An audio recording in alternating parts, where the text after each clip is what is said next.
Confidence खूपच चांगला होता आणि अगदी सहजतेने वावरत होती. मजा आली अनुभव. कारण मुलांना या वयात एक्सपोजर मिळत आहे हेच महत्त्वाचं आहे. कारण हे कॉम्पिटिटिव्ह वर्ल्ड आहे. आत्तापासून त्यांना कॉम्पिटिशनची सवय जर फॅमिलियर एन्व्हायरमेंटमध्ये होत असेल तर त्यांचा कॉन्फिडन्स आणखीन वाढेल आणि त्यांना यशासाठी पुष्कळ वर्ष मिळतील याच्यापुढे. त्यामुळे हा उपक्रम असेच काय कॉम्पिटिशन व्हाव्यात या इन्स्टिट्यूशनने अरेंज कराव्या, ज्याद्वारे त्यांना वेगवेगळ्या फील्डमध्ये एक्सपोजर मिळेल आणि बाहेर ती वर्ल्ड रेडी होऊन जातील या इन्स्टिट्यूशनमधून बाहेर पडताना. Good one, all the best to the institution आणि मजा आली मुलांमध्ये. चहा पोळी कसं होतं प्रत्येक काउंटरला आपण विजिट करून टेस्ट केलं काय म्हणजे काय काय नवीन काय तर या वयाच्या मुलांना नॉर्मली चहाही बनवणं कठीण जातं. सगळ्यांचा चहा उत्तम झालेला होता आणि पोहेही चांगले झालेले होते. कारण आणि दिलेल्या 1 तासामध्ये हे सगळं तयार करून डिशमध्ये प्रेझेंट करणं हे महत्त्वाचं होतं. ते सगळ्यांनी टाईम पाळला त्यांनी सगळे आणि टेस्टही त्यांच्या वयाच्या मानाने खूपच चांगल्या होत्या. टेस्ट बरोबर येतं पाहण्यात आलं की टेस्ट बरोबर येण्यासाठी प्रेझेंटेशनकडे भरपूर लक्ष प्रेझेंटेशनकडे भरपूर लक्ष दिलं आणि प्रत्येकाला एक्सप्लेनेशन देता येत होतं आपण काय केलं त्याचं. म्हणजे आठवून आठवून पाठ केल्यासारखं वाटत नव्हतं ते. ते इम्पॉर्टंट हो. काय वापरतात खूपच छान हा उपक्रम आहे. जनरली सगळ्या शाळांमध्ये होत नाही. तो याने इथे केला आणि पूर्वी आचारी म्हणून असं काही खूप छान त्यांच्याकडे बघितलं जायचं नाही. आताच्या मुलांना हॉटेल मॅनेजमेंट करून ती पुढे छान पदवी मिळवून परदेशात पण जातात, इथले पण छान काम करतात. त्यामुळे मुलांसाठी हे खूपच छान आहे आणि आम्हाला मुलांना जज करताना खूप छान वाटलं. लहान लहान मुलांनी खूप सुंदर केलं होतं. त्यांचं प्रेझेंटेशन, त्यांची स्वच्छता, त्यांचं बोलणं खूप कॉन्फिडंट वाटलं आणि आम्हाला इथे हे संधी दिल्याबद्दल शाळेचे मी खूप आभार मानते. मुळात पहिली गोष्ट अशी आहे की माझ्या शेजारी जी बसली आहे ती मामा काळेंची 4थी पिढी आहे. महाराष्ट्रातलं एक मोठं उपहारगृह आणि त्यांचं आणि छबिलदासचं फार वेगळं नातं आहे. कदाचित 4 पिढ्यांचं नातं पण छबिलदास बरोबरच आहे आणि आज ते आमच्या बरोबर आहेत. आमच्या मुलांना एवढे मोठे उद्योजक या ठिकाणी लाभत आहेत हा त्यातला एक पहिला भाग. आणि आम्ही बिलीव्ह असं करतो की ज्या क्षेत्राशी निगडीत मुलं काम करत असतात त्या क्षेत्रातल्या मातब्बरानेच यावं, म्हणजे ते त्यातले बारकावे सहजगत्या व्यवस्थित सांगू शकतात. हा एक भाग झाला. आणि दुसरं, अशा प्रकारची स्पर्धा का व्हावी, तर मुळात आपण विसरत आहोत की स्त्रियांचं आयुष्य जास्त काय, कारण ते कुकिंग करतात आणि cooking is the best meditation. तुम्हाला कदाचित प्रत्येकाला असं वाटेल अरे याच्यात मेडिटेशन काय आहे, पण सगळी इंद्रिय ज्या वेळेला एकच काम करतात त्यालाच खऱ्या अर्थाने मेडिटेशन म्हटलं जातं. आणि ज्यावेळेला आई किंवा बहीण किंवा एखादी स्त्री जेवण बनवते त्यावेळेला तिची सगळी इंद्रिय ते एकच काम करत असतात आणि म्हणून ते जेवण रुचकर होतं, छान होतं आणि सगळ्यांना आवडतं. तर हा जो कन्सेप्ट आहे, या प्रत्येक गोष्टीतून मुलांना स्वतःचा फोकस वाढवता आला पाहिजे, त्यांचं कॉन्सन्ट्रेशन वाढलं पाहिजे. आता ही गोष्ट करत असताना म्हणजे एक छोटंसं जेवण करतायत ते, पण किती गोष्टी त्यांना कराव्या लागतात या वयात. त्यांना त्या प्रकारची भांडी आणावी लागतात, ती हाताळतात ते. ती आणलेली भांडी एका ठिकाणी विशिष्ट पद्धतीने मांडणं हा त्यातला दुसरा प्रकार झाला. ती मांडल्यानंतर त्याला लागणारे इन्ग्रेडियंट्स गोळा करणं हा तिसरा प्रकार झाला.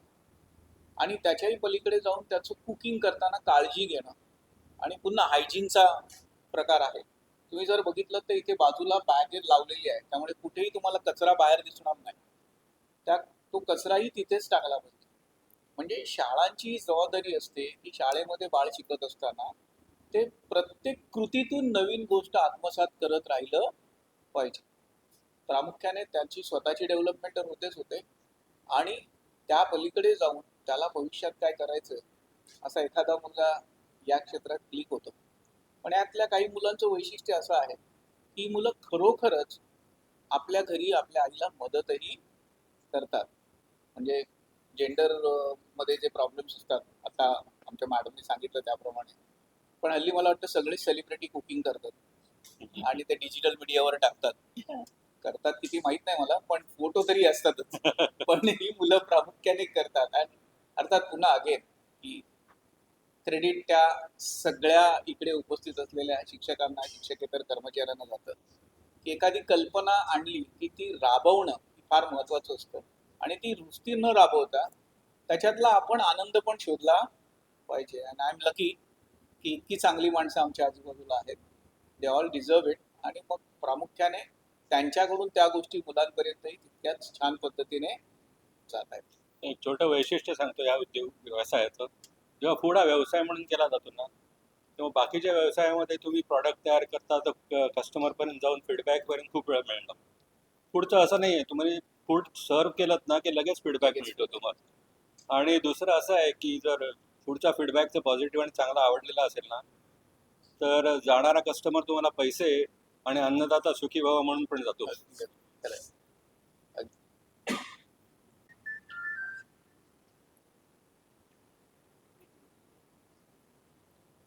त्या शाळेमध्ये मी मागाशी म्हटलं त्याप्रमाणे अशी एखादी युनिक संकल्पना राबवली जाते, ज्याला आपण म्हणूया पाकशास्त्र स्पर्धा मराठीत म्हणूयात, आणि जिकडे विद्यार्थी काहीतरी बनवू पाहतायत, खाऊ घालतायत इतरांना, आणि त्यांच्यामध्ये ही रुची निर्माण करणं पाककलेची, हा जो काही एक स्तुत्य उपक्रम सर आपण हे केलंय, मला खरंच खूप भारी वाटलं. म्हणजे हे बोलायचं म्हणून नाही, आणि मला असं वाटतं की आता शाळांनी असे उपक्रम राबवायला हवेत.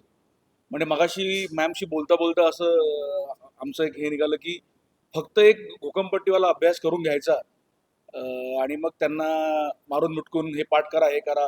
त्या पलीकडे जाऊन छबिलदासमध्ये असे वेगवेगळे उपक्रम होत आहेत, ह्याचा मला खरंच आनंद आहे. आणि दुसरं म्हणजे छबिलदास शाळेबद्दल मी काय ते बोलावं, कारण छबिलदासची एवढी जुनी परंपरा आहे आणि याविषयी आपण सगळेच जाणून आहोत.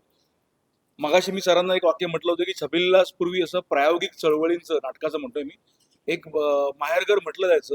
इथे वेगवेगळे नवनवीन प्रयोग व्हायचे.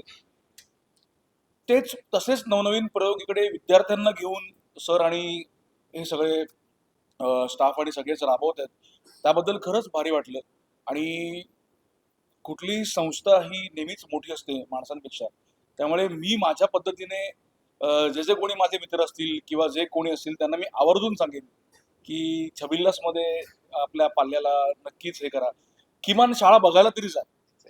आणि आपण जे म्हणतो ना की सर्वांगीण विकास, सर सर्वांगीण विकासाचा करेक्ट काय म्हणूया आपण त्याला अर्थ जो आहे, तुम्हाला इथे मला अभिप्रेत आहे जो इथे आहे की कला, क्रीडा, शिक्षण आहेच, पण मुलांना त्यांच्या कलेनं शिकवणं हे मला खूपच भारी वाटलं.